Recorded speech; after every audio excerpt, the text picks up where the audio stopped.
This is an example of positive punishment because after Alexis drove her car through the front of a product store, she now has to do community service. The punishment will decrease the likelihood of her doing the behavior again.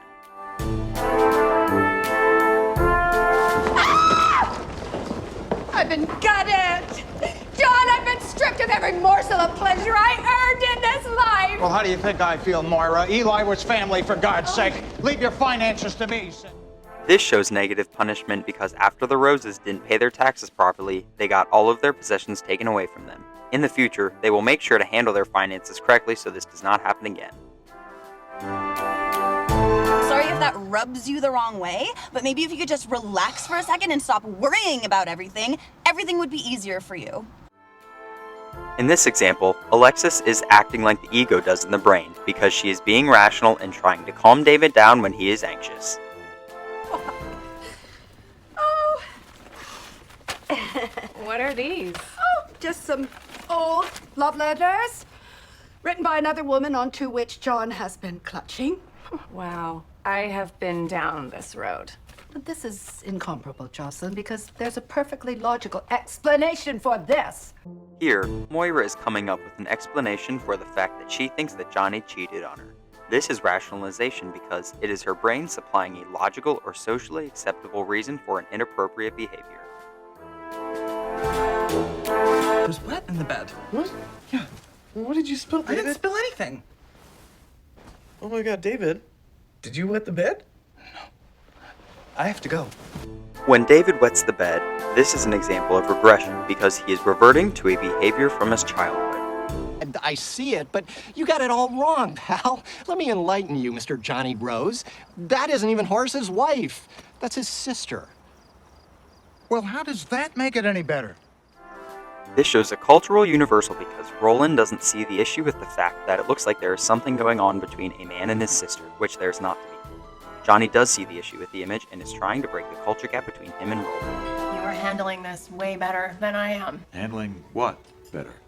Roland and Moira sleeping together. What? Roland and Moira possibly cheating on their spouses is a cultural taboo because there is a strong punishment for the behavior and it is looked down upon by society.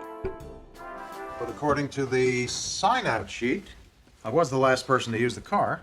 Well, that's not very helpful, John. You're the only one using this sign-out sheet. This is a folkway in the Rose family because you are expected to fill out the car sign-out sheet, and when David doesn't, it is considered rude and lacks moral significance. David, what are we... Shut up. You shut up. You shut up. You shut up? You shut up. This shows that David is projecting because he is pushing his own undesirable thoughts towards Alexis. I was just so excited about Allez-Vu's exclusive anti-aging formula and rejuvenation serums. David, I know you're excited to be part of the fastest growing multi-level marketing community on the continent, but honestly... This is an example of a pyramid scheme. People at the bottom do all of the work and the person at the top is the one who makes all of the money. They work similarly to a cult because someone will recruit you into it and make you think that it is life-changing. Have you seen that couple that checked in? They're like really scummy, like very scaggy people.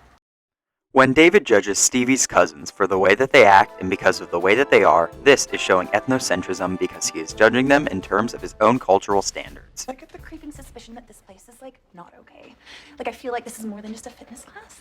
What do you think it is? I think it's a cult. When all of these ladies try to join this workout group, we can see that it is a cult because they are participating in suspicious activities and people are very devoted to the interesting set of beliefs and a swooning leader.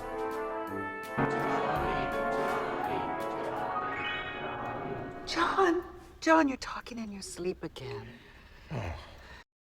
This is an example of episodic memory because Johnny is remembering a personal life event that happened a long time ago. What's going on? Nothing. You seem stressy. I'm not stressy. I just want to make a lasting impression. It's a job interview. For a brand manager position. David is going for a job interview because he needs money. That is why this is a secondary reinforcer. Baby, it's crazy. People are just, taking our stuff. Those bags are not for you. My boyfriend bought those for me, so theoretically, they are his. Alexis's purses show material culture because they are objects and belongings of a group of people. You have to be prepared to survive a full year without making any profit. Actually, the textbooks now say 18 months.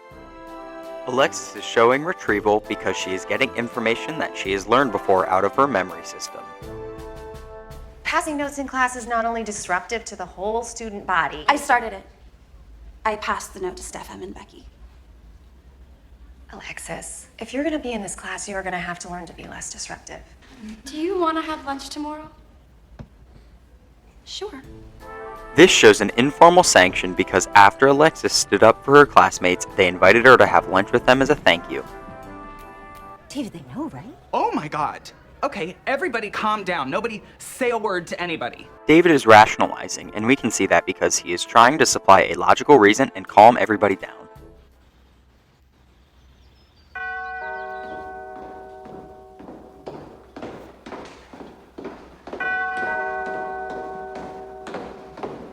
It is obvious that this is high culture when we see the beautiful, large home that the Roses used to live in. Well, it's a smiley face, so I'm assuming it's a positive result. Well, that's presumptuous. Are we 100% sure it's hers? Well, this test is 100% sure it's someone's. Well, don't look at me. I'm pretty sure she already knows it's a mistake. The chance of Alexis being pregnant shows a norm because at her age and because she's unmarried, it is uncommon to get pregnant. It is often looked down upon too. Twyla, I was just wondering, have you ever carried raw milk in the restaurant? It's illegal, Mr. Rose. Yeah.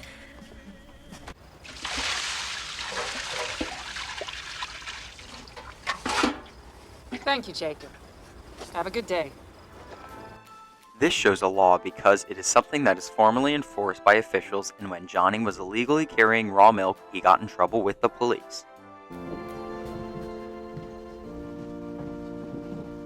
Johnny. Hello, Bob. Moira, so good of you to come. John said we had no choice.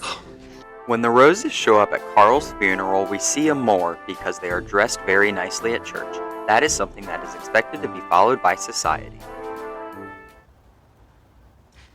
This might sound crazy, but I almost think I should finish high school. That doesn't sound crazy at all. Alexis wanting to finish high school shows non-material culture because education is a belief of society. I guess I'm just asking for the people signing up right now. Is the gateway like a symbol for something, or is it like an actual gateway? Oh, it's a symbol. Okay, good. This shows a symbol because when the workout instructor is talking about a mysterious gateway, we see that it is a symbol for something greater than that. Just that we have a lot to cover here. Girls, what did I say about passing notes in class? I'll see you both after school. When Jocelyn punishes her students for passing notes, we see that it is a formal sanction because a person of special authority is punishing someone.